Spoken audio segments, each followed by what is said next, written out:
You're too old, and it's too late to start. Has anyone ever said that to you?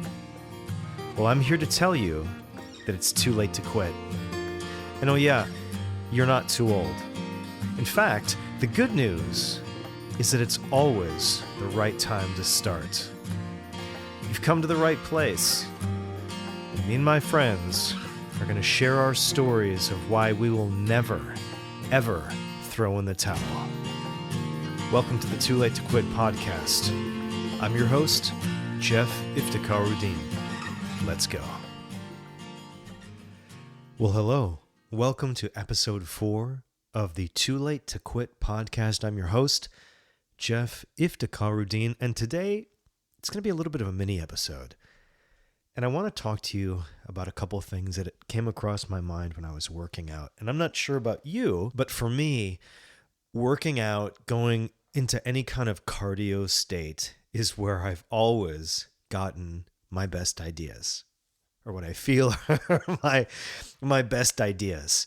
And there's been a couple doozies out there, but how are we supposed to find out what the doozies are and what the awesome things are unless we put them out? And I've really tried in the past couple of years to practice the idea of putting something out when it's not quite fully cooked. And let me back up for a second there to explain how that relates to me and what it means to me. If I'm baking a cake, obviously I don't want to take that cake out of the oven 30 minutes early just because I was in a rush or I felt like it. However, what I've found is that when it comes to me and creating, if I had my druthers, that cake would never, ever go out of the oven. I'd constantly, let me quick add a little bit of allspice. Maybe I could add a little bit of more vanilla flavoring. I'm sure it needs one more thing, and if I add that last ingredient before it's fully set, then it will be perfect. And every single human being that comes up to my table at the cake bazaar or at the farmer's market and they stop by my table, every single person is going to say, "Oh my gosh, this is the best cake ever."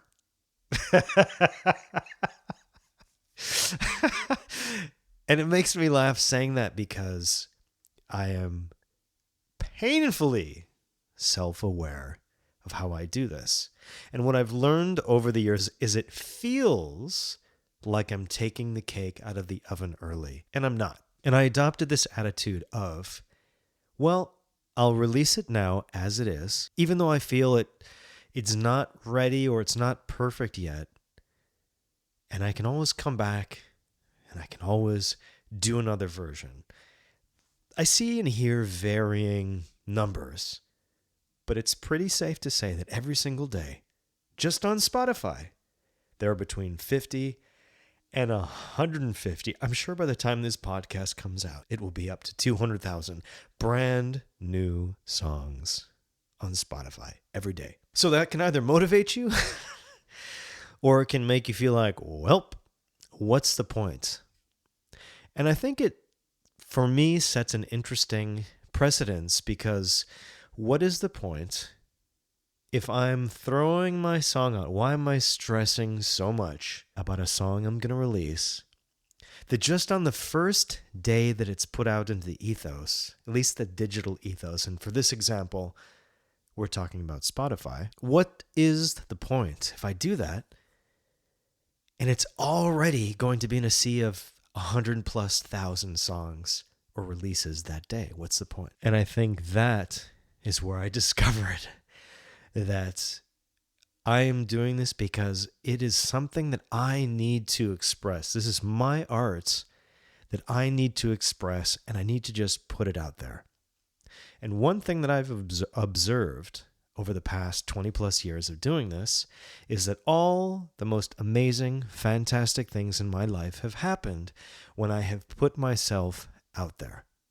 Whether it's going to an open mic, whether it's releasing a song, whether it's putting it out onto the internet. I remember once I had written a song on an album, my very first album. It was for the singer Aaliyah. And it was a song called Hush. And I released that song and it was on my website. And I have no idea how, but a woman in London, I think she was in Brighton at the time, found this song. She was doing a documentary on Aaliyah, and she found this song. Her research, let me give you an idea of how extensive her research was. I've never used any kind of SEO, and this is back then when it was even more of the wild, wild west. Never used anything. I just put a song up there. It was on a free player that was baked into the website. I'm just going to keep using cooking analogies. Somehow, in her exhaustive research on Aaliyah, she stumbled across my website. I don't know how many pages deep she was into that search to have found my song, contacted me, and in less than a month, I was sitting at a piano in a church in Brooklyn, and they were recording me for this documentary. They did a short interview, and the song was featured in the documentary, the song Hush. Even today, I will come across people now who are in their early 20s that are named after Aaliyah. They will clarify to me, I was named after the singer. And I say, yes, I'm very familiar with that singer. And then I'll tell them a very quick version of the story, as quick as you can tell it when you're meeting somebody out. And that all came from me putting myself out there. When I listened to the song, is it a perfect recording? No, it was a one take that I did at Sorcerer Sound in Soho, thanks to some amazing, kind people who let me come in after hours, after the piano had already been tuned, and charged me a very, very DIY musician rate. Big shout out to Dick Condas and Vera Barron at Sorcerer Sound in Soho. They could not have been kinder to me, and it was amazing because in that studio, that is where Jeff Buckley had recorded all of the demos for what became Sketches for My Sweetheart the Drunk with Tom Verlaine. Just to be in that studio and to see the mic closet and see the Neumanns that I was positive that Jeff had been recording with was, for me, as a huge Jeff Buckley fan, an incredible experience. How did that come along? I was literally looking probably in the yellow pages back then. Recording studios, New York City. Vera gave me a tour, was super kind, and then helped me rearrange a time to come in and record. Sorcerer Sound was such a unique, incredible studio. And it just it just was oozing good vibes. Again, I put myself out there. Am I a classically trained singer, classically trained musician? No. Something, though, inside of me said, regardless, I want to record this moment in time. Would I've ever predicted that then I would be one day being sent a DVD copy of a documentary about a musician who I thought was so wonderful? No, I would have never foreseen that. And an interesting tangent on that, as this, I don't know what I was thinking saying this is going to be a short episode. I was contacted by the Aaliyah fan club in New York. I was living in New York at the time. And I was invited to perform my song at a memorial in Aaliyah's honor. And I did that, and I got to connect with some very amazing Aaliyah fans in New York. And then after that, we went to a restaurant, and I think it was called Sugar and Spice. And it was a restaurant that was owned by Valerie Simpson and Nick Ashford, the famous group Ashford and Simpson. And I remember at one point I was sitting there. We were sitting at a very large table. And I remarked to one of the people that was there, I said, "Oh, wouldn't that be funny if Ashford and Simpson walked in?" And as if on cue, They both walked in and greeted everyone. That was an incredible moment. And then I was actually able to perform the song with a house band. And this was the first time I'd ever played with a band. These musicians had never heard the song before. And I remember at one point being stunned because it was almost as if I had showed them the charts before the performance, which I did not. They were so good. It was almost as if they were psychic. They knew where each chord change was leading to. And the bass player and the piano player and the drummer, after a few measures, knew the song better than I did. It was pretty cool.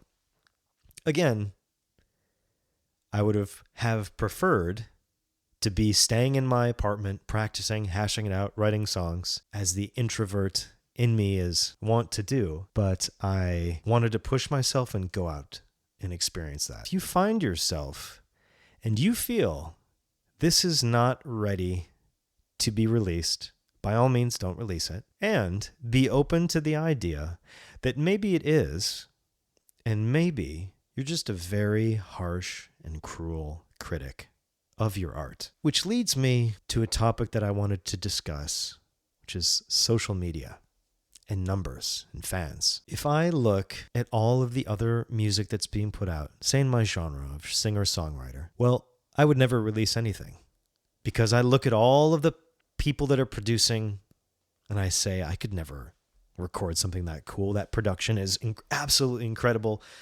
They have 7-octave range to their voice. How could I even compete with that? I'm going to let that cake just burn in the oven because you know what? What's the point? And what I've learned to do, again, with my philosophy of just putting myself out there, is regardless of all that I see on this social media landscape, I still will put out my stuff. I'm still going to put my cake out at the farmer's market because I put so much hard work and love into that cake that I just want to share it. And you might be very surprised. You might find that people stop by and say, you know what? I really like this cake. Okay, enough of that cake analogy. I'm sure I'll come back to it. With social media, you might make a post, you might share something, and I've heard people say this, oh, I only got X amounts of likes or reactions. If you think about it, say you get 10 reactions. If you are in your home studio or in your living room, if you have 10 people there, that's a lot. And in social media nowadays, as we become these dopamine fiends, where we've lost our patience, if you get somebody just to stop by, I'm not going to say it, if you can stop by your page or your post and even take the time to double click and give you that like, you've reached that person. And that is to be celebrated. I saw this video once of, I don't know who it was, but they said, watch what happens when you see somebody who has a huge social reach. Watch the reactions as soon as they post. And so they had their post and they clicked post, publish, and this onslaught of likes started to fill the screen of the phone. Thousands and thousands and thousands. And this person obviously had hundreds of millions of followers. And it was fascinating to watch that. And I remember I was driving in LA one time, and I think in like any city, in LA, you'll see things every single day you step outside. And somebody in their window had put a sign, and the sign said, how many of your followers will come to your funeral? And I'm sitting at a stoplight in Silver Lake, and I said, wow, that's pretty deep to see on a sign in traffic. And it made me think, thirsting after all of these likes and this reaction and repost and share, at the end of the day, what does that translate to? I know lots of musicians who are extremely successful and have around 1,000 to 2,000 followers. I made a post about this podcast, how meta, not that meta, the other meta. And I made a post about this podcast, and someone posted, hey, you want 1,000 likes? It's $20. You want 15,000 likes? It's $50. You want 20? It's $130. And it made me laugh because that social currency, you'll see people who say, look, people will not take you seriously unless you have this check next to your name and you have this many likes, and it only costs a couple $100, and then people will think you're awesome. And it's somehow not as cool as the person who is organically connected with 1,000. Imagine 1,000 people in your house or your apartment. That's crazy. Would they fit? Would they be lined up outside? Would they be in your backyard, in your parking garage, on the street, outside the front entrance? And I think in this dopamine-fueled world that we live in, that has somehow changed. If you think about it, somebody will say, oh, I only had 15,000 streams for this song. Imagine being in a stadium with 15,000 people. That's a lot of people. But somehow it doesn't feel the same when it's something you're looking at your phone that in less than a few seconds you're going to scroll on to the next thing.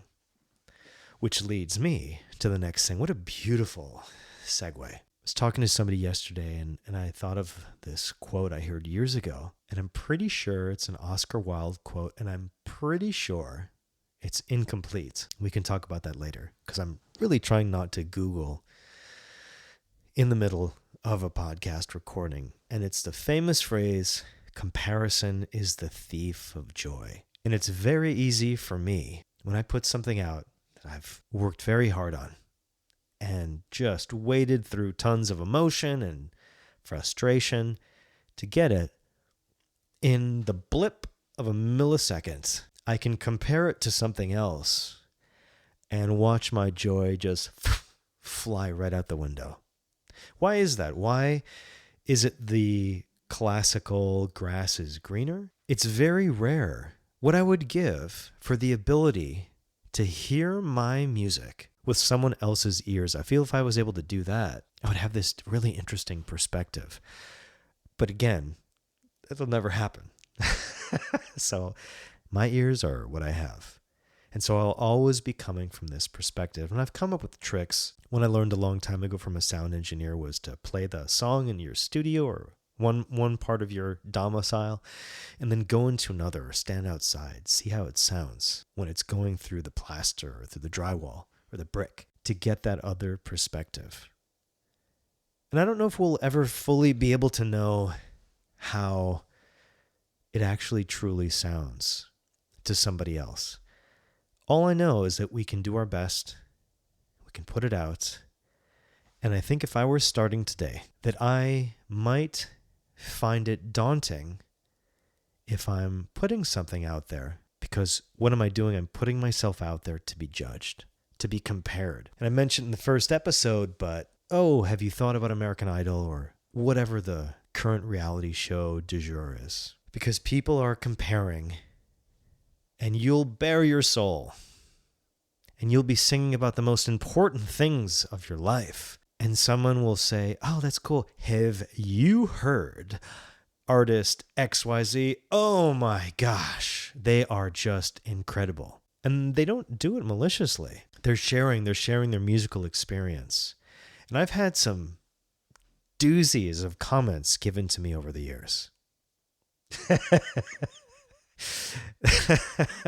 That, interestingly enough, the reaction that I've had when people have said extraordinarily negative things about the art that I've created, it's made me realize how much I believe in my own art. Isn't that interesting? So it's very natural to compare, and I would encourage you to go easy on yourself. We're all on these different paths and different seasons. And sometimes when we're on those paths and seasons, we need to take a pause. We need to take a break. I'm here to tell you, as the authority on pausing, it's okay. It's seriously, it's okay. Oh, you took 5 years off? Oh, that's okay. You took 20 years off? Hey, that's fine. That's totally cool. You bought all this gear and then you ended up selling it because you never used it? That's okay. You recorded all that stuff and then it's been sitting on a hard drive and you didn't release it? That's okay. It's okay to take a pause. I was talking the other day to my wife and she said, you didn't release a song last year, did you? And I said, oh, no, I didn't. And it was like a bucket of cold water being splashed in my face. And I said, oh yeah, I haven't. Why is that? And I had experienced some loss that completely, it was almost as if someone poured honey over my engine. And that engine just ground to a halt. I lost my father, and what I discovered is that for me, the creative part of my brain is tied directly. It's next door. Forget next door neighbors. They're in the same room. Grief is connected directly to my creativity. And I realized that I needed to take the pause and the time that I needed to take. Because is there any real timeline? My timeline is my timeline. And maybe this person has a different timeline. But what I realized is that I needed to go through what I needed to go through. And I needed to be patient and kind to myself through that process and understand that when I was ready, then I was ready. And I have a trilogy of songs that I've been working on for my dad, and I need to take a little bit more time with that. And so I've actually been writing, feels like on the side, and I'm going to start releasing those songs. I'm super excited to share them. And the great thing is after all these years of practice, I'm much more well-suited to critiques, to criticisms, to hearing other people's opinions on you should have done this with the bridge and this with the chorus and the mix should have been this and that. Because I know I can always revisit it and re-release it. But the most important thing for me is I need to put it out. I need to share this into the world, into the universe, into the sonic space, because I have to. There's something inside of me, and I don't know if you have this. It's almost like a compulsion. I have to put it out. If not just for myself, if somebody else connects with it, that's amazing, and I'll be honored. And when I listen to it, I realize these are almost like reading diary excerpts from my life. And I've chosen to work them into the song format, poetry set to music, to share my experience in the hopes that I'll connect with you because you have lived a similar experience. And for me, there's nothing that bonds me more to another human when we've lived the same experience. We take different things out of it, we learn different lessons, but when we're in it and we go through it together, even though we might not physically be together, we might be on different sides of the planet. I want to connect with you on that. So if you're just starting, please be kind to yourself, and please be ready to put stuff out there, and it's not going to feel totally cooked. And that's okay. Please put stuff out there just to share it with the community. What community is that? The community of people who are brave enough to put themselves out, to be compared, to be criticized, to be critiqued, to be judged. That is worthy of recognition. Keep doing what you're doing. It's always the right time to start, and it's too late to quit.